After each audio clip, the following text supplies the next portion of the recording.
Bismillahirrahmanirrahim. Assalamualaikum warahmatullahi wabarakatuh. Waalaikumsalam warahmatullahi wabarakatuh. Alhamdulillahi rabbil alamin wa bihi nasta'inu ala umuri dunya waddin. Wassalatu wassalamu ala sayyidil mursalin wa imamil muttaqin nabiyyina Muhammadin wa ala alihi wa sahbihi wa man tabi'ahu bi ihsanin ila yaumiddin. Allahumma inna nas'aluka ilman nafi'a wa rizqan tayyiba wa amalan mutaqabbala. Rabbana zidna ilma warzuqna fahma waj'alna minas salihin. Allahumma inna nas'aluka ilman nafi'a wa rizqan tayyiba wa amalan mutaqabbala. Amin. Rabbi ighfirli wa liwalidayya wa liman dakhala baytiya mu'mina walil muslimina wal muslimat wala tazidil zalimina illa tabara. Amma ba'du. Baik, kita melanjutkan tafsir surah Al-Lail.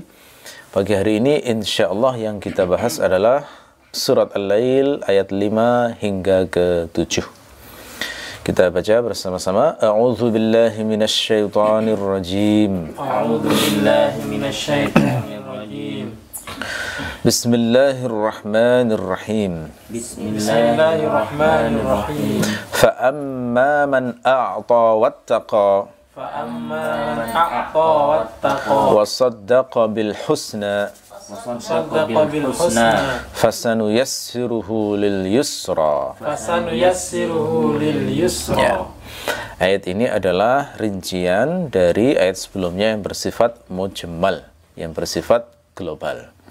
Jadi saat Allah memberitahu kita sebuah informasi penting, inna sa'yakum lasyatta, sesungguhnya amal kalian itu benar-benar sangat meragam, benar-benar sangat berbeda-beda, antara yang menuju surga dan yang menuju neraka. Itu pun bertingkat-tingkat, berbeda-beda. Yang masuk surga bertingkat-tingkat, mulai yang kualitas paling tinggi sampai yang paling rendah. Yang masuk neraka juga demikian, yang neraka paling bawah, kerak neraka hingga neraka yang paling atas.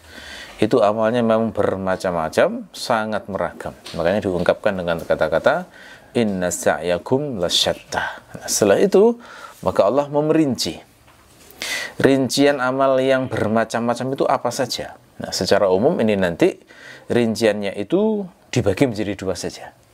Ya, rincian amal yang menuju surga itu contohnya apa? Rincian amal yang menuju neraka itu contohnya apa? Nah, pada tafsir kali ini insya Allah kita membahas contoh rincian amal yang mengantarkan seorang hamba menuju surga. Ya. Fa'amma man a'ta wattaqa. Fa pada kata fa'amma itu adalah fa tafri'. Jadi fa tafri' berarti sifatnya memerinci, menjelaskan. Ayat sebelumnya berbunyi inna sa'yakum lasyatta. Lafaz amma sama juga mengandung makna tafsil, memerinci. Jadi menguatkan dari fa itu. Mengandung makna tafsil yang sifatnya memerinci, sebagaimana amma itu juga makna umumnya adalah mengandung makna syarat. Nah, perincian ini nanti seperti yang saya singgung sebelumnya, intinya nanti dibatasi untuk dua kelompok. Yang pertama adalah kelompok yang dimudahkan Allah untuk mendapatkan al-yusra, dan kelompok yang dimudahkan Allah mendapatkan al-usra. Ya, kenapa dibatasi pada dua kelompok ini? Dibatasi pada dua kelompok ini karena memang dua hal inilah yang penting untuk dijelaskan, untuk memotivasi seseorang supaya berbuat kebaikan dan menahan diri dari berbuat keburukan. Ya. Man pada kata fa'amma man a'ta wattaqa ini sifatnya umum. Jadi mencakup siapapun, entah laki-laki maupun perempuan, entah orang Arab maupun bukan Arab, entah orang berkulit hitam, berkulit putih, berkulit merah dan sebagainya. Siapapun di sini. Pokoknya dia menyatakan diri sebagai hamba yang beriman, mengimani Rasulullah sallallahu alaihi wasallam. A'ta pada ayat fa'amma man a'ta wattaqa itu makna bahasa a'ta adalah memberi. Ya, a'ta itu makna bahasanya adalah memberi. Maksud memberi di sini adalah memberikan harta. Ya, karena kalau memberi itu kan lafadz umum ya. Orang bisa memberi harta, bisa memberi ilmu, bisa memberi bantuan fisik, bisa memberi saran-saran yang bersifat pemikiran dan lain sebagainya. Nah, di sini a'ta di sini dikhususkan untuk orang yang memberikan harta. Nah, karena hukum asalnya a'ta dalam bahasa Arab itu untuk harta. Makanya pemberian itu disebut dengan a'ta. Pemberian harta itu dalam bahasa Arab disebut a'ta. Ya, karena memang hukum asalnya a'ta itu adalah memberikan harta, kecuali ada qarinah, kecuali ada indikasi yang lain yang memalingkan dari makna asal ini. Ya, selama tidak ada, maka harus kita pahami maksud a'ta di sini adalah memberikan harta. Ya, sampai sini perhatikan ya, betapa Allah itu sangat memperhatikan masalah pengeluaran uang. Ya, sangat memperhatikan bagaimana kita itu membelanjakan harta. Itu sangat diperhatikan. Apakah benar ataukah tidak? Karena harta itu sesuatu yang pasti akan terkait dengan hidup seseorang. Tidak mungkin seseorang itu lepas dari harta. Karena itu dalam tafsir ini kita akan belajar bagaimana cara menggunakan harta yang dititipkan Allah kepada kita dengan cara yang sedekat mungkin dengan sesuatu yang membuat Allah menjadi ridha. Nah, a'ta di sini karena konteksnya adalah pujian, maka ini maksud dengan a'ta di sini adalah memberikan harta dan menggunakannya untuk berbagai macam pos amal soleh dan kebaikan. Gitu ya.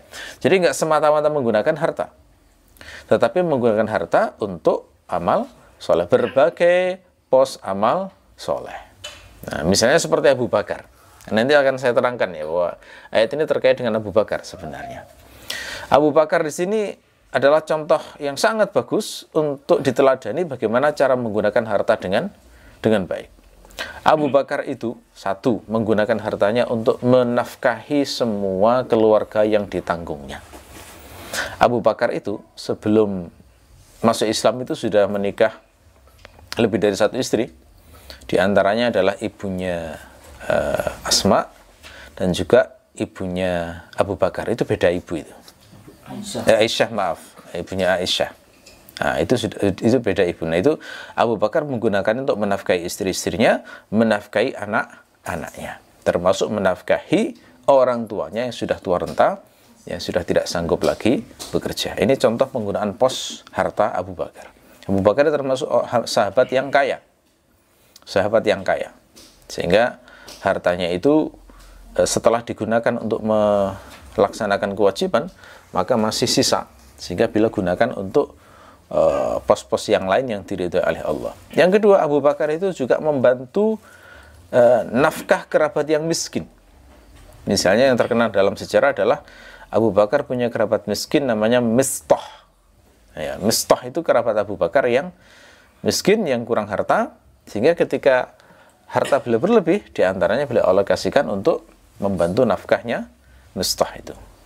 Termasuk juga Abu Bakar itu menggunakan hartanya untuk membebaskan budak.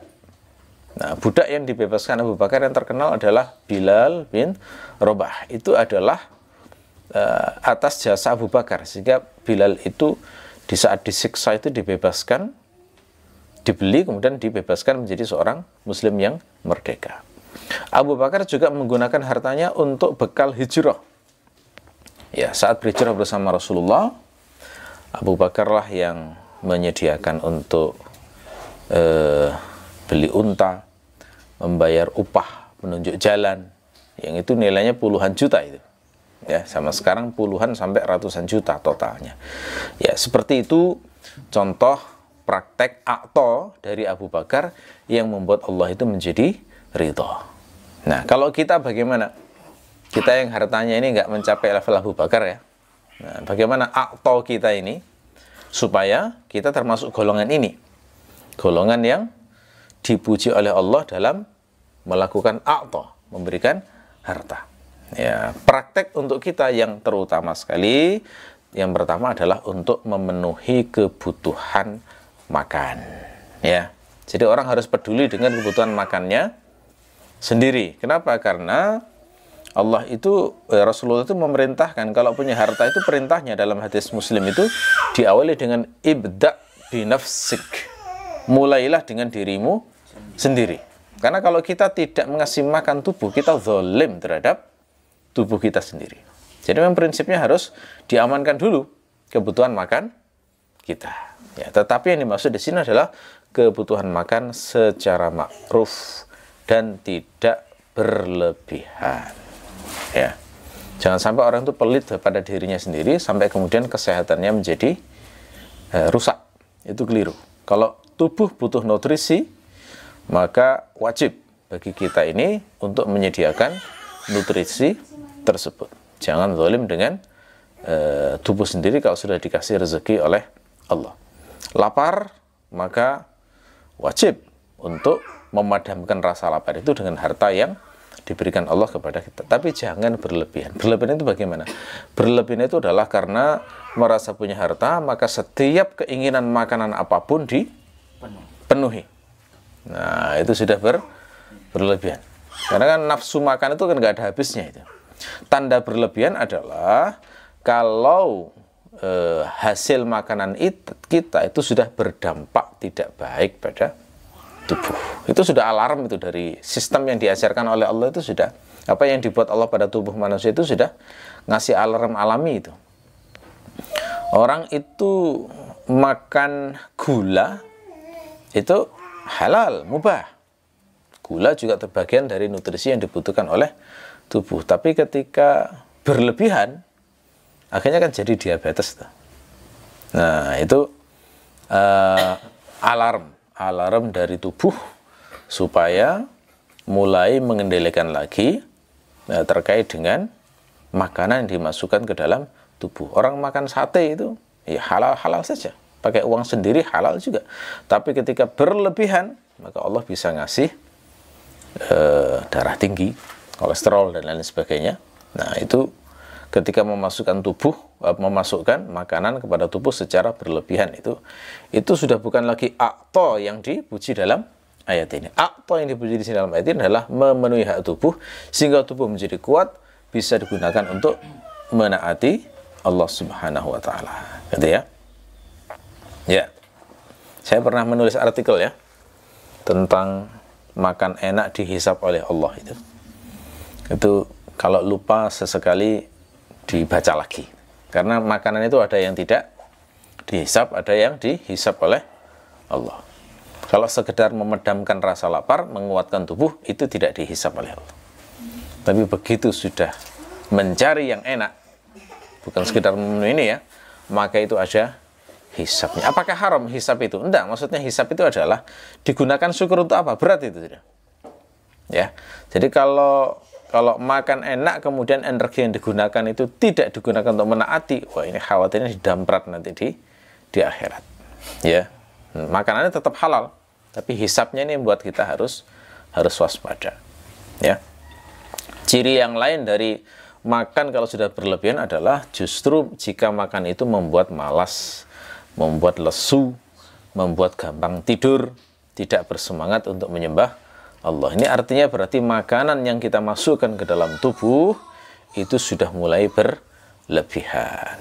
Nah, kita yang sudah usianya menjelang 40, lebih dari 40, ini sudah harus lebih waspada soal makanan ini ya, karena kita sudah dikasih nikmat sudah puluhan tahun oleh Allah. Ini kalau tidak diwaspadai terkait dengan hal ini akan memberikan dampak yang negatif pada tubuh kita sendiri.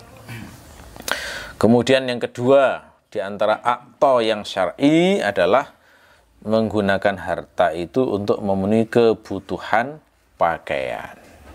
Ya, memenuhi kebutuhan pakaian itu yang normal dan ma'ruf adalah setiap 6 bulan sekali. Agenda untuk membeli pakaian baru itu setiap 6 bulan sekali, karena umumnya di waktu 6 bulan pakaian sudah mulai berubah, sudah mulai lusuh, gitu ya. Ini asumsinya di zaman dulu orang itu pakaiannya 1 atau 2, gitu ya. Sehingga ketika itu berubah, maka membeli pakaian baru. Nah, kalau zaman kita itu pakaian kita kadang-kadang 10 setel ya, 15 setel ini tidak menjadi keharusan setiap 6 bulan harus membeli. Zaman dulu itu ada fikih semacam ini kan, orang zaman dulu masih sangat sederhana ya. Zaman sekarang kan kita membelinya sangat cukup dari kebutuhan yang kita butuhkan. Kalau pakaian masih bagus, maka bisa diperpanjang hingga setahun atau menunggu sampai lusuh. Ya, tapi kalau secara fikih dalam mazhab Asy-Syafi'i itu seorang suami itu menyediakan nafkah pakaian itu 6 bulan sekali untuk istrinya. Ya, itu yang ma'ruf adalah untuk menutup aurat, melindungi dari hawa dingin. Nah, tapi kalau membeli pakaian itu sudah bukan soal menutup aurat, tapi untuk menunjukkan kepada orang, untuk untuk berbangga-bangga kepada orang lain, ini sudah tujuan yang batil dalam berpakaian. Ya, oke. Kemudian akto yang lain, pembelanjaan harta yang lain yang ada di jalan Allah adalah menggunakan harta untuk memiliki tempat tinggal. Ya, memiliki tempat tinggal tentu yang dimaksud adalah sesuai dengan kebutuhan. Jadi orang dikasih rezeki oleh Allah, kemudian hartanya ditabung untuk membeli tanah misalnya, itu syar'i, benar itu. Akto yang sesuai di jalan Allah. Membeli tanah, kemudian menabung untuk membangun rumah misalnya, itu bagian dari menjaga kehormatan. Menabung untuk menyewa rumah misalnya, itu juga bagian dari menjaga kehormatan. Tapi kalau sudah sampai levelnya itu memewahkan rumah, sementara dia melalaikan kewajiban-kewajiban yang lain, nah itu yang sudah berlebihan sifatnya. Jadi orang misalnya lebih cenderung memewahkan rumahnya, tapi utangnya tidak dibayar. Nah itu zalim, itu sudah. Itu tidak benar. Tidak penggunaan harta yang tidak syar'i. Ya. Termasuk akta yang dihitung sebagai pembelanjaan di jalan Allah adalah menggunakan harta untuk membayar zakat.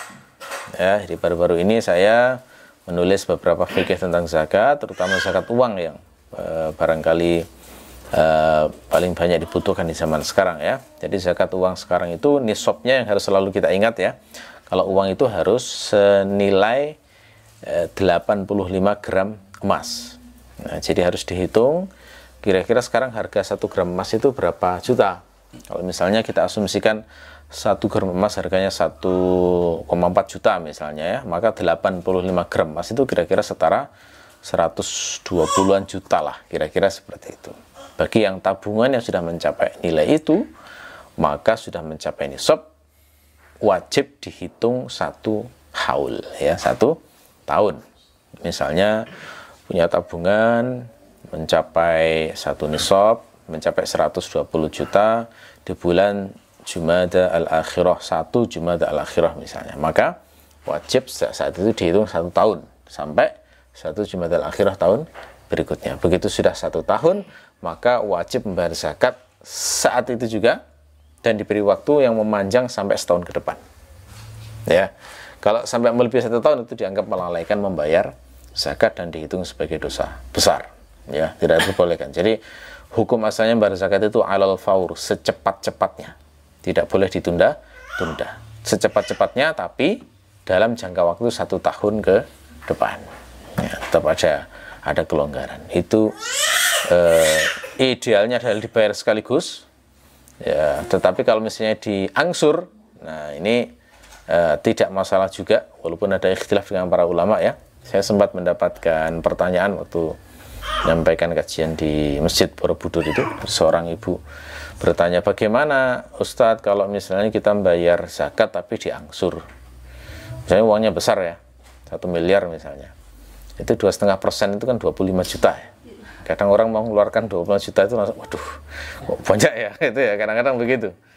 Lalu kemudian bertanya, boleh enggak misalnya diangsur sebulan 2,5 juta misalnya. Nanti kan kalau sampai 10 bulan sudah 25 juta misalnya. Boleh apa tidak? Nah, saya jawab, tidak apa-apa selama dalam jangka waktu 1 tahun. Tidak boleh melebihi 1 tahun. Karena kadang-kadang kita ngasih zakat itu kadang-kadang bagi orang tertentu lebih bermanfaat diangsur daripada sekaligus.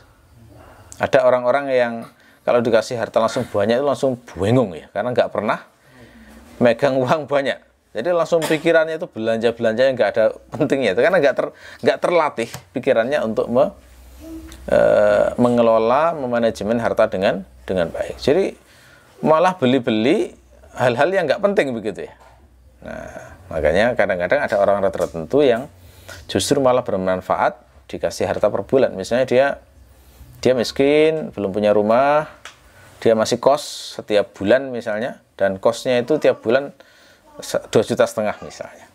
Nah, itu dibayarkan kosnya dengan uang zakat semacam itu tidak masalah, ya. Nah, itu tapi syaratnya tadi hanya dalam jangka 1 tahun ke depan, ya. Tapi rincian fikih zakat ini memang banyak ya. Intinya kita kalau membayar zakat itu adalah bagian menafkahkan harta di jalan Allah, ya. Kemudian itu tadi semua contoh-contoh pribadi ya. Kemudian contoh-contoh pemberian harta untuk selain diri, ya, misalnya seorang suami menggunakan hartanya untuk menafkahi anak dan istri, menyediakan makanannya, menyediakan pakaiannya, mengurus pendidikannya, mengurus kesehatannya, maka itu termasuk bagian dari infak di jalan Allah. Dan bahkan ini pahalanya besar sekali. Ya, saya bacakan hadisnya ya, untuk mengingat supaya semangat bagi para ayah, supaya semangat bagi para suami ketika memberikan harta itu juga bisa sering ihtisab dengan hadis ini. Ya, Rasulullah bersabda, dinarun anfaqtahu fi sabilillah wa dinarun anfaqtahu fi raqabatin wa dinarun tasaddaqta bihi ala miskin wa dinarun anfaqtahu ala ahlika a'zamuha ajran alladhi anfaqtahu ala ahlika. 1 dinar yang kamu belanjakan di jalan Allah, maksudnya dinar yang disumbangkan untuk jihad ya. 1 dinar itu kan setara dengan 4,25 gram emas. Kalau misalnya 1 gram itu 1.400.000 kalikan 4 berarti ya, 5, atau 6, hampir 6 gitu ya. Ya, anggap aja 6 juta gitu ya. Antum punya 6 juta, terus punya pilihan uang ini diberikan ke pos-pos tertentu. Pilihan pertama adalah digunakan untuk menyumbang jihad. Yang kedua, wa dinarun anfaqtahu fi raqabah. Punya uang 6 juta digunakan untuk membebaskan budak. Ya. Terus pilihan yang ketiga, wa dinarun tasaddaqta bihi ala miskin. 1 dinar digunakan untuk bersedekah kepada orang miskin. Ini pilihan yang ketiga. Diberikan kepada tetangga yang mungkin susah makan misalnya, langsung kasih 6 juta. Wa dinarun anfaqtahu ala ahlika, atau 6 juta diberikan untuk nafkah keluarga. Kata Nabi, a'zamuha ajran alladzi anfaqtahu ala ahlika. Yang paling besar pahalanya adalah yang kau belanjakan untuk keluargamu. Jadi nafkah rutin itu pahalanya besar. Ini janji hadisnya yang sangat jelas tuh ya. Cuma tidak semua ayah, tidak semua suami mendapatkan taufik untuk mengamalkannya. Gimana itu taufik mengamalkannya? Taufik mengamalkannya adalah setelah mengerti ilmu ini, ihtisab saat melakukannya. Itu berarti mendapatkan taufik untuk mengamalkannya. Kalau yang nggak mendapatkan taufik mengamalkannya, ya sudah kayak alami saja.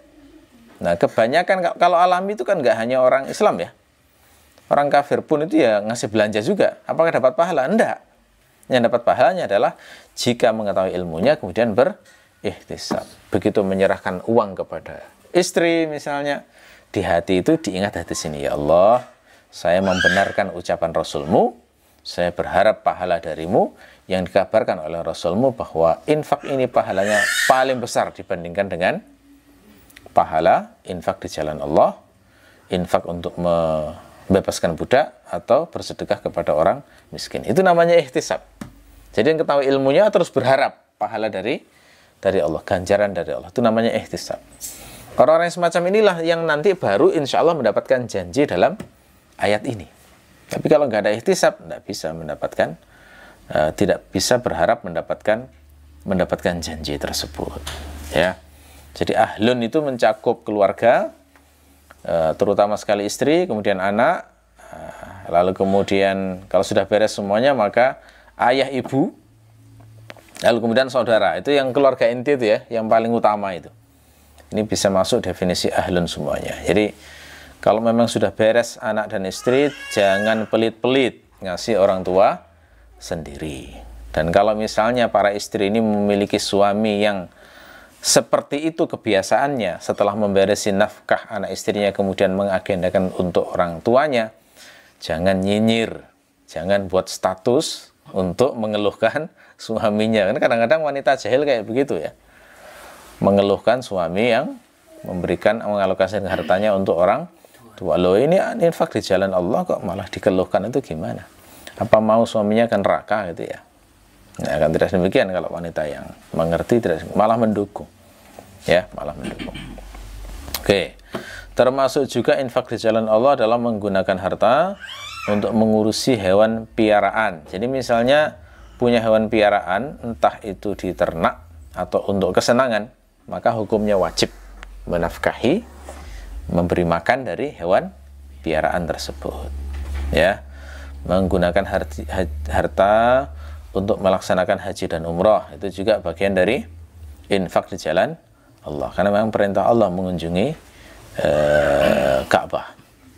Termasuk menggunakan harta untuk membayar kafarat, misalnya membayar fidyah, nggak bisa puasa misalnya, atau wanita-wanita yang telat membayar puasanya lebih dari setahun, itu kan disyariatkan membayar fidyah tuh. Jadi kalau punya utang puasa itu kan syariatnya bayarlah, jangan sampai masuk Ramadan berikutnya. Kalau Ramadan berikutnya itu melalaikan atau lupa atau belum mampu, maka syariatnya bayar fidyah. Bayar fidyah di samping qadha. Ya, gitu ya. Itu harus dihitung itu ya. Itu bagian dari infak di jalan Allah. Termasuk menunaikan nazar. Saya kalau bisa menikah, maka saya akan berinfak 5 juta misalnya. Itu nazar sudah. Maka itu wajib dilaksanakan. Termasuk kafarat sumpah, membayar sumpah, menggunakan harta untuk kafarat sumpah, itu contoh juga infak di jalan Allah. Termasuk juga, nah yang terutama juga adalah untuk silaturahmi, karena dalam surat Al-Isra ayat 26 ada perintah secara khusus ya, wa atizal qurba haqqahu wal miskina wabnas sabili wa la tubadzir tabdzira. Berikanlah haknya kerabat-kerabat, termasuk orang miskin, orang yang berada dalam perjalanan, dan jangan menghambur-hamburkan harta. Jadi ayat ini konteksnya harta semuanya.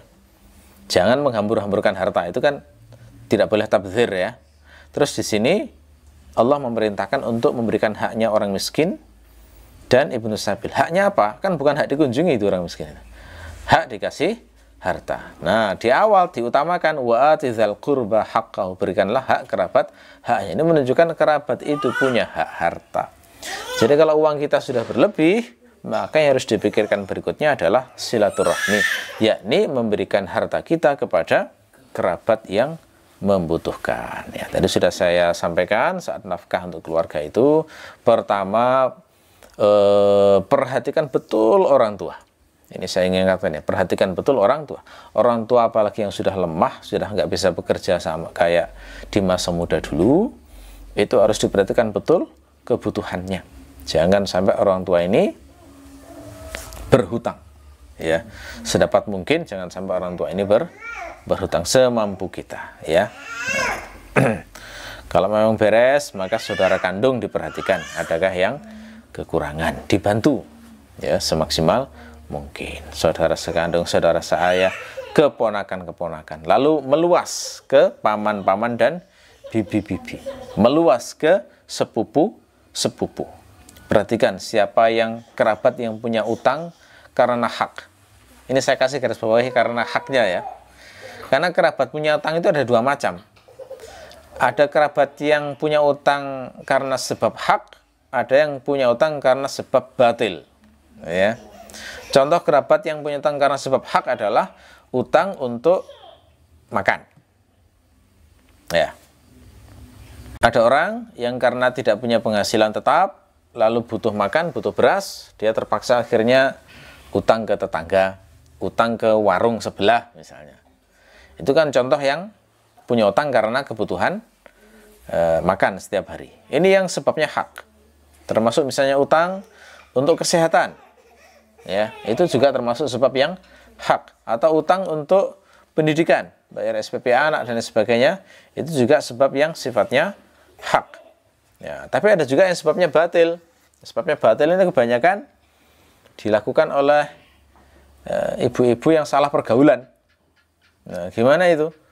Jadi dia sebenarnya penghasilannya tidak banyak, ikut kumpulan-kumpulan terus bergaya ngebosi, ya, ngebosi teman-temannya, diajak ke warung, nggak taunya uangnya uang pinjam dari rentenir, gitu ya. Padahal nggak punya penghasilan sebenarnya. Itu kadang sampai habis ratusan ribu, 500 ribu. Karena biar gaya ngebosi orang itu loh. Ada yang kayak begitu itu. Atau bukan hanya ngebosi makan, tapi juga kadang belanja-belanja. Pergi ke tempat rekreasi mana begitu. Lalu kemudian belanja-belanja. Karena teman-teman yang lain belanja, dia ikut-ikutan belanja. Padahal sebenarnya tidak butuh dan tidak punya uang. Akhirnya punya hutang. Awalnya mungkin hutangnya 700 ribu, 800 ribu. Rentenir.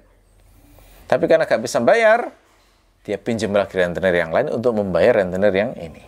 Yang sini gak bisa bayar, pinjam lagi yang ketiga. Masya Allah, saya itu pernah sampai ketemu ada seorang ibu-ibu yang punya utang ke 20-an rentenir. Berawal dari satu, gitu. Dan itu gaya hidup. Ini contoh sebab yang batil, gitu ya. Nah, orang semacam ini lebih butuh bantuan ilmu daripada harta. Ya. Karena percuma juga kalau dilunasi kayak gitu, kemudian wataknya tidak berubah, akan hutang lagi nanti. Nah, semacam ini bantuannya adalah bantuan ilmu. Bantuan ilmu setelah mau tobat, gitu ya, benar-benar serius tobat, mau menjual semua aset-asetnya, misalnya ya. Nah, baru kemudian dibantu ditata hidupnya. Tapi untuk mencapai tobat ini, Masya Allah, luar biasa berat. Nggak semua kadang merasa salah itu ya. Oke, ya. Jadi jangan sampai memberikan bantuan secara keliru, karena kalau membantu orang-orang kayak begini itu bukan semakin baik, malah itu akan semakin menjerumuskan dia ke dalam neraka itu nantinya. Karena akan terus itu kalau sudah jadi kebiasaan akan terus, tidak akan pernah berhenti itu jadinya.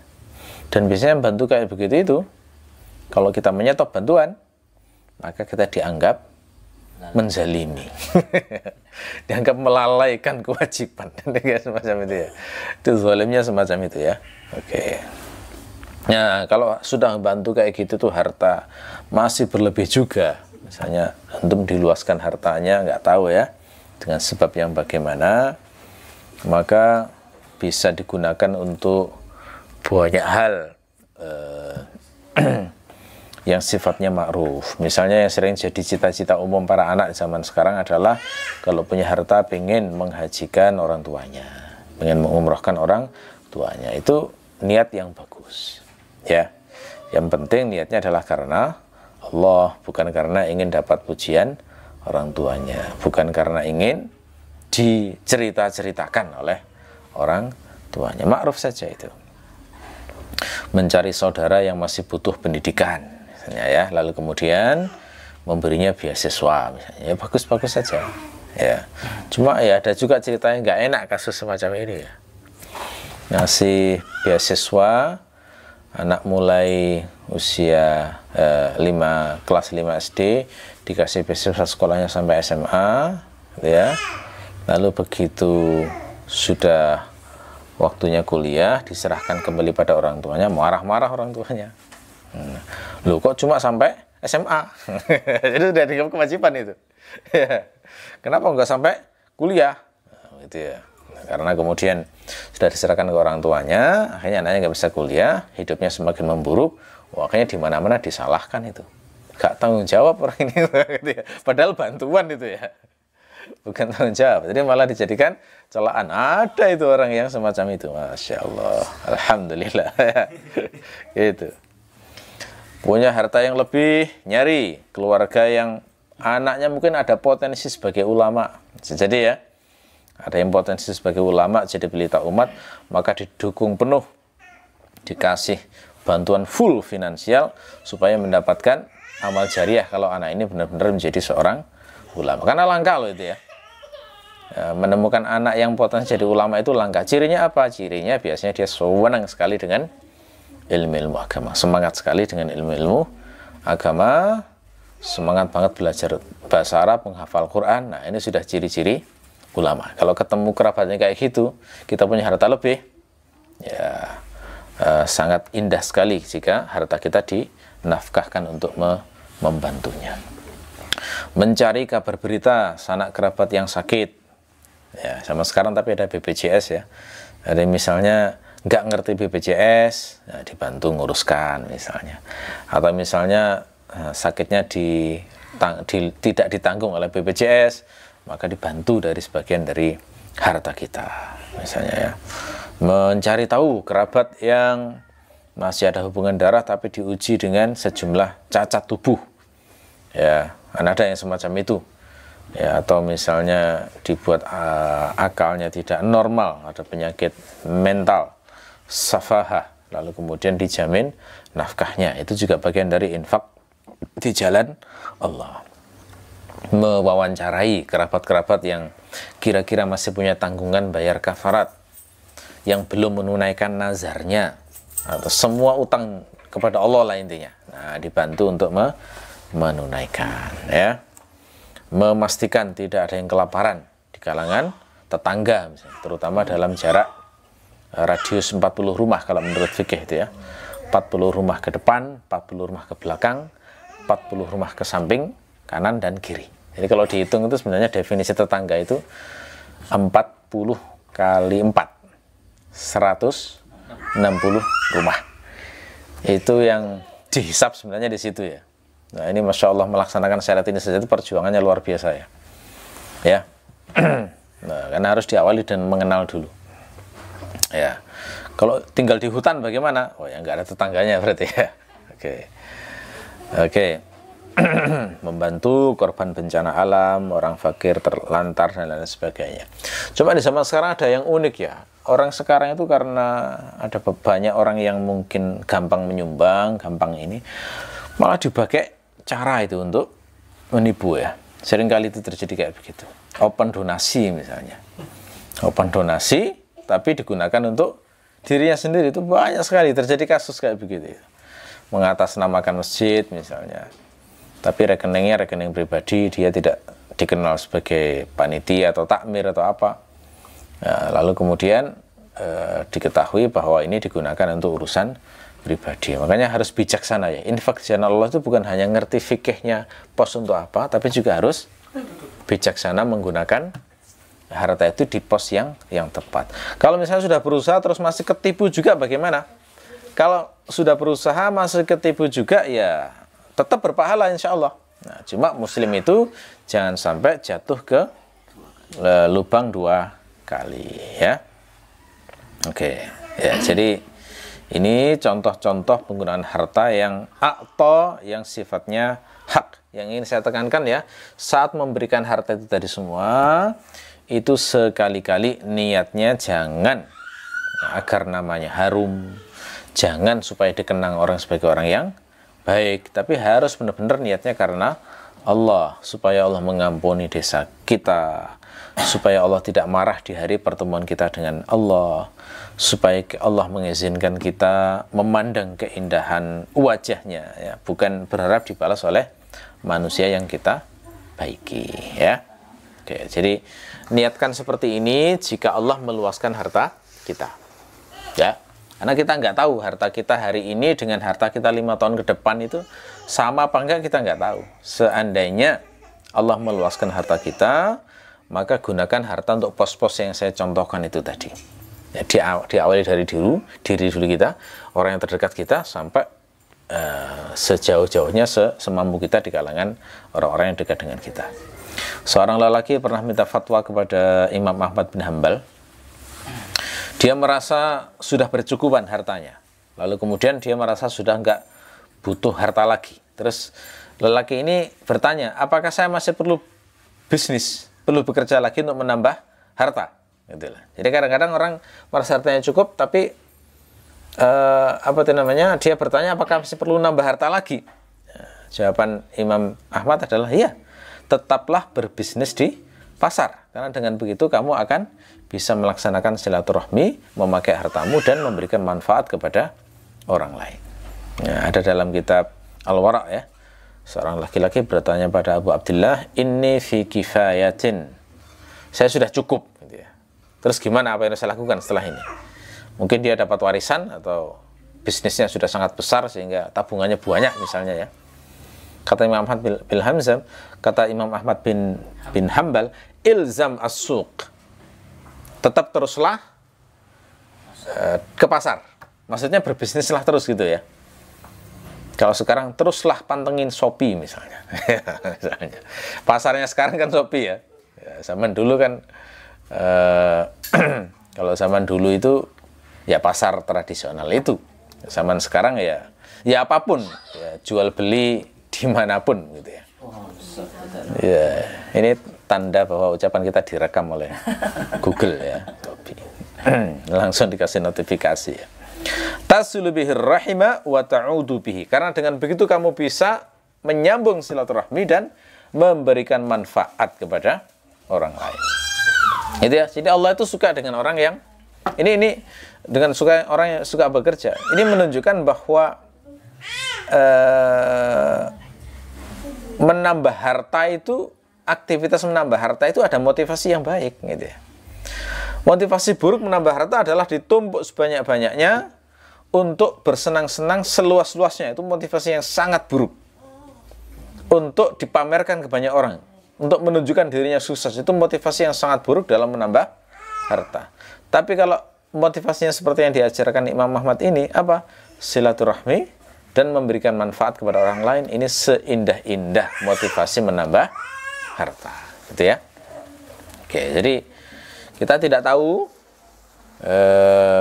di antara kita itu dimudahkan untuk apa. Kalau misalnya di antara antum ada yang dimudahkan oleh Allah untuk menambah harta, berbisnis dan sebagainya, maka ingat-ingat ilmu ini, ya. Oke. Jadi a'ta di sini sekali lagi maknanya adalah memberi harta, karena hukum asalnya seperti itu. Dan kalau kita kaitkan dengan surat Al-Lail ayat 8 nanti, maka semakin jelaslah bahwa maksud a'ta memang memberikan harta. Kenapa? Karena di surat Al-Lail ayat 8 Allah berfirman, wa amma man bakhila wastaghna. Adapun orang yang bakhil, gitu ya. Nah, bakhil itu kan bakhil harta toh. Nah, artinya ini menunjukkan berarti a'ta itu adalah lawannya. Sehingga a'ta di sini jelas maksudnya memberikan harta dengan rincian yang saya jelaskan tadi. Wattaqa, apa makna wattaqa? Wattaqa di sini yang dimaksud adalah bertakwa kepada Allah. Artinya berarti maf'ul bihnya dibuang di situ, mahdzuf. Seakan-akan lafadz lengkapnya adalah fa amma man a'ta wattaqallah. Seakan-akan begitu ya, bertakwa. Ya, takwa itu artinya takut kepada Allah, mengkhawatirkan murkanya.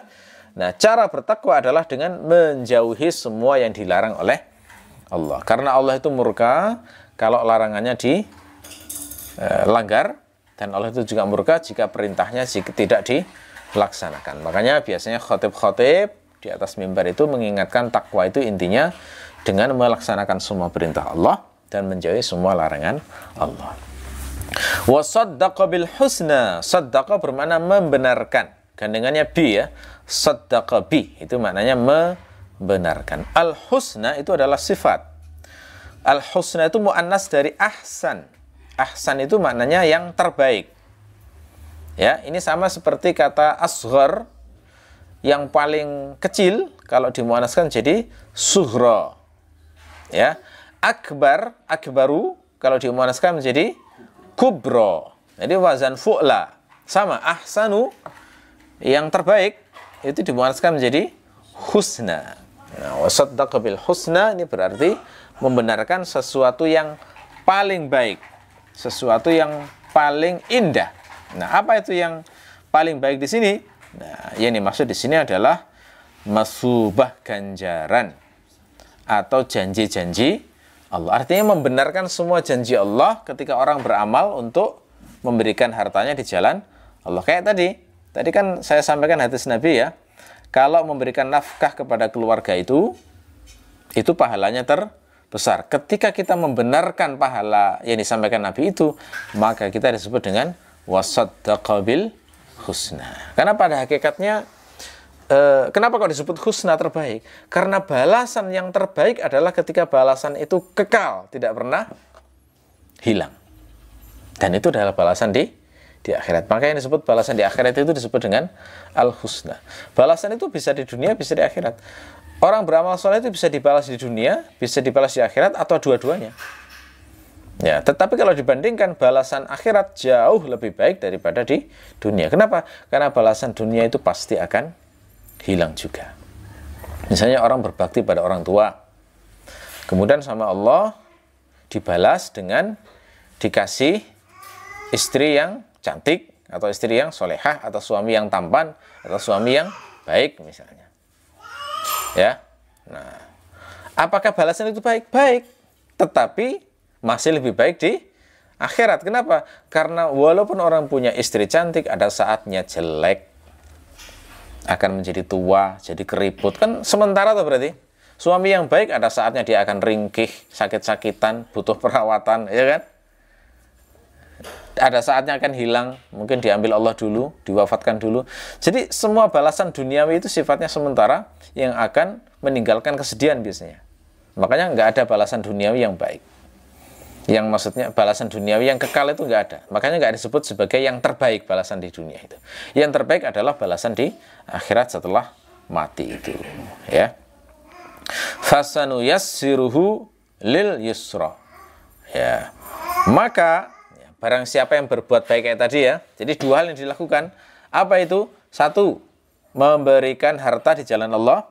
Yang kedua, ihtisab, membenarkan janji-janji terkait dengan pahala memberikan harta di jalan Allah. Ini janjinya apa? Fasanu yassiruhu lil yusra. Maka, fa-nya ini fa jawab syarat ya. Maka aku akan memudahkan dia untuk al-yusra. Ya, kata sa-nya di situ, sa itu kan biasanya terjemahnya akan dalam waktu yang cepat. Nah, ini kalau keterangan para mufassir, sa di sini maknanya adalah janji Allah ini akan dilakukan mulai saat ini juga, yakni saat orang melakukan amal soleh itu, dan akan berlanjut terus hingga akhir hayat. Itu yang luar biasa di situ makna sa di sini. Jadi ada dua unsur pada kata sa di sini. Satu, janjinya tersebut akan diberikan secara dawam, terus-menerus. Yang kedua adalah ada unsur istizadah, semakin ditambah, semakin ditambah. Semakin ditambah nuyassiruhu lil yusronya, dan terus-menerus bantuan nuyassiruhu lil yusra. Apa makna nuyassiruhu? Nuyassiruhu dari kata yassara. Makna yassara adalah menjadikan sesuatu mudah diraih. Ja'lus syai'in yasiral husul, menjadikan sesuatu mudah diraih. Nah, sekarang kita bahas makna yang terpenting. Al-yusra itu apa dalam ayat ini? Ya, makna al-yusra di sini adalah, makna yang pertama yang penting adalah yakni amal soleh, amal kebaikan. Nah, jadi kunci menurut Quran ya, kunci supaya dimudahkan amal soleh itu adalah infakkan harta di jalan Allah dengan ihtisab. Nah, kelihatan remeh, tapi dampaknya luar biasa kalau kita laksanakan ini. Ya, jadi barang siapa yang merasa sulit untuk ikhlas, salah satu ikhtiarnya adalah infakkan harta di jalan Allah. Siapa yang sulit untuk zikir lama misalnya, maka salah satu ikhtiarnya adalah infakkan harta di jalan Allah. Siapa yang merasa sulit untuk tobat, setelah tobat kok kumat misalnya, tobat lagi kumat lagi misalnya, itu kan contoh taufik untuk tobatnya masih belum sempurna. Nah, salah satu ikhtiarnya adalah agar dimudahkan untuk melakukan amal soleh itu, infakkan harta di jalan Allah disertai dengan ihtisab. Ya. Makna yang kedua adalah dimudahkan di akhirat untuk mencapai surga. Ya, itu mana yang kedua. Kenapa? Karena perjalanan di akhirat itu sulit luar biasa itu. Lama sekali. Kalau kita melihat hadis Nabi yang menceritakan tentang hari kebangkitan itu kan ngeri banget ya. Masa nunggu sebelum hisab sudah puluhan ribu tahun. Terus belum hisabnya nggak tahu berapa lama, hanya Allah yang tahu. Terus ngelewati jembatan itu juga ribuan tahun. Jadi begitu sampai di pintu depan pintu surga pun itu nggak langsung masuk itu nanti. Nunggu lama juga itu. Sampai akhirnya Rasulullah datang untuk memberikan syafaat, minta kepada Allah supaya dibukakan. Jadi walaupun orang ahli surga itu nggak langsung masuk dengan cepat. Ya, makanya di sini berbahagialah yang dimudahkan oleh Allah. Fasanuyassiruhu lil yusra, ya. Jadi orang beramal soleh itu kalau nggak dimudahkan Allah tidak akan bisa. Ya, bertobat pun kalau nggak dimudahkan Allah tidak bisa. Cari teman soleh kalau nggak dimudahkan Allah juga nggak bisa. Seringkali cari orang teman soleh ketemunya yang jahat-jahat, yang berkhianat. Cari suami soleh juga tidak mudah. Seringkali banyak perempuan merasa ketipu. Cari istri soleh juga tidak mudah. Seringkali banyak laki-laki yang merasa ketipu. Ya. Cari guru yang soleh itu juga tidak mudah. Seringkali orang juga merasa ketipu. Salman Al-Farisi berapa kali diuji dengan guru bejat itu, ya kan? Sampai akhirnya ketemu guru yang soleh. Nah, kemudian ketemu guru sejati Rasulullah SAW sampai akhir hayat. Tapi diuji dulu itu. Ujiannya banyak sekali itu. Ya, berkali-kali. Tapi kalau orang ikhlas jalan Allah itu nggak pernah putus asa. Keliru ketemu guru yang buruk, terus berjuang sampai akhirnya dipertemukan dengan guru yang benar.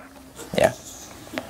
Masuk surga itu nggak semuanya dipermudah. Ada yang merangkak menuju surga itu. Itu nggak tahu berapa lama ya. Merangkak. Ada yang cepat sekali, seperti kilat.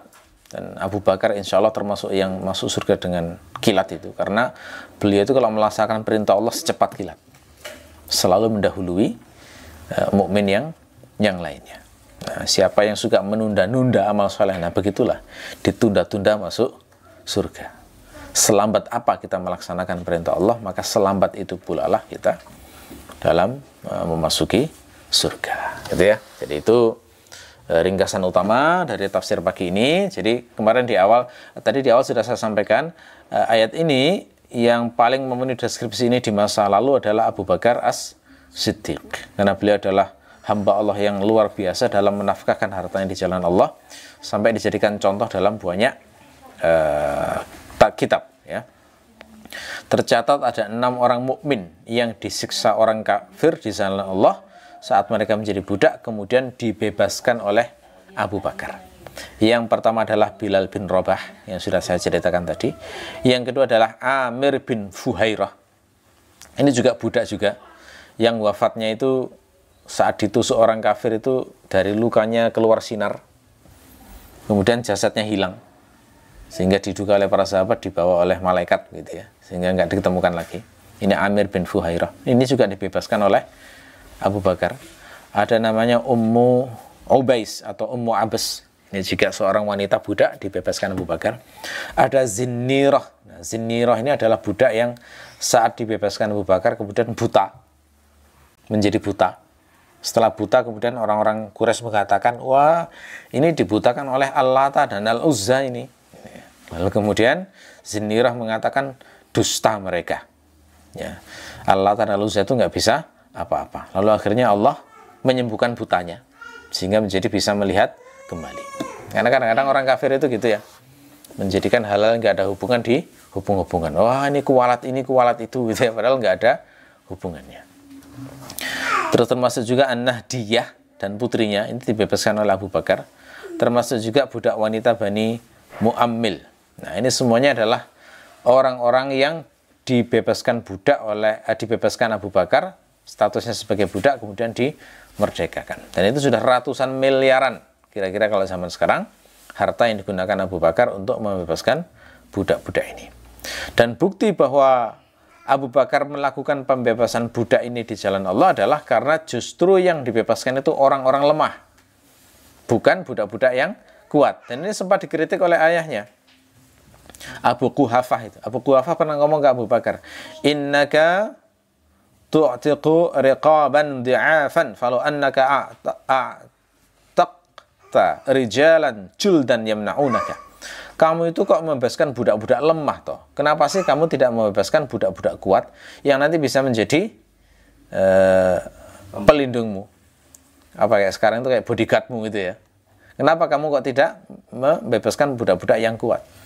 Jawabannya, ya Abah. Abu Bakar ternyata manggil ayahnya Abah. Ya Abah, inni uridu ma uridu. Sesungguhnya aku memaksudkan untuk apa yang kumaksudkan, yakni meniatkan karena Allah. Fanazala. Maka turunlah ayat fa'amma man a'ta wattaqa wa saddaqa bil husna. Jadi memang ini terkait dengan Abu Bakar yang membebaskan budak. Makanya salah satu pos terbaik di masa lalu untuk membebaskan, untuk menafkahkan harta di jalan Allah adalah membebaskan budak. Nah, di zaman sekarang karena budak nggak ada, kita ambil ruhnya. Ruh membebaskan budak itu apa? Ruh membebaskan budak itu kan melepaskan seseorang dari penderitaan seumur hidup tuh. Orang kalau jadi budak itu kan nggak punya hak harta, dia itu kalau menikah pun harus melayani 2 orang kan gitu ya, melayani suami di malam hari, melayani tuan di siang hari. Berat lah pokoknya kehidupan sebagai budak itu, sangat tertekan. Yang semacam kalau dimerdekakan, nah itu kan seakan-akan dilepaskan dari penderitaan seumur hidup. Nah, di zaman sekarang ada kasus-kasus yang mirip dengan itu. Misalnya orang yang di human trafficking gitu ya, dijual untuk dipekerjakan di tempat yang tidak manusiawi. Itu misalnya ditolong, dibebaskan. Ada perempuan yang ditawari kerja, ternyata dijebak untuk dijadikan pelacur. Kan contoh kayak gitu itu orang-orang yang mirip statusnya seperti budak itu. Dibebaskan kayak gitu. Atau seorang, kalau dalam fikih disebutkan misalnya seorang wanita yang hidup menderita dengan suami yang zalim. Nah, tapi suaminya ini matri, gila harta. Lalu kemudian si laki-laki itu membebaskan wanita itu dari suaminya. Nah, dia hanya ngomong baik-baik ke suami. Lepaskanlah istrimu ini, saya kasih 200 juta. Misalnya. Oke, misalnya ya. Nah, kemudian dilepaskan. Itu termasuk yang semakna dengan ini kalau di zaman sekarang kira-kira seperti itu. Atau ada juga kisah yang pernah saya baca itu, seorang anak yang diperlakukan kayak budak sama ayahnya sendiri. Ayahnya tukang mabuk, tukang judi, anaknya bekerja disuruh setor harta ke ayahnya. Ada yang juga kasus seperti itu. Nah, ini kalau diselamatkan, dilepaskan dari keluarga itu, dinikahi, dimuliakan sebagai istri, nah itu mirip seperti membebaskan seorang budak, gitu ya. Oke. Ya, berarti ada 3 sifat mukmin yang utama ya yang diterangkan dalam ayat ini. 1, membelanjakan harta di jalan Allah. Yang kedua, bertakwa. Yang ketiga, membenarkan al-husna. Ini syiarnya mukmin di awal-awal saat beriman kepada Rasulullah di awal-awal dakwah. Karena kafir itu syiarnya kebalikannya ini. Orang kafir kalau membelanjakan harta, duniawi semuanya itu. Untuk pamer, ya kan? Pamer, bahkan nolong orang miskin pun zaman dulu itu jor-joran untuk pamer, untuk ke nama yang harum. Jadi kalau misalnya ngasih orang miskin, itu berharap dibuatkan syair yang nanti akan viral, syairnya itu. Akhirnya jadi pujian di berbagai tempat. Ini benar-benar bukan karena Allah, gitu ya.